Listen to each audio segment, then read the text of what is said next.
Using a bunch of features in the new Live 11 beta, it's really easy to make an ever-evolving ambient generative music machine. And to set up the template, I'm going to use the numbers 2021 as the probability generators.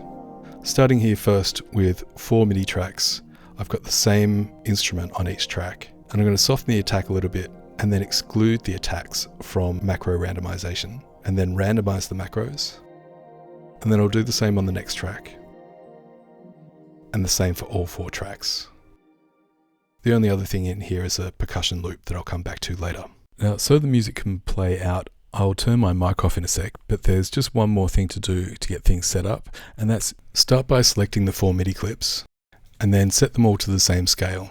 In this case, we're going to use the minor pentatonic, and then get them all playing, and then start drawing in the first clip.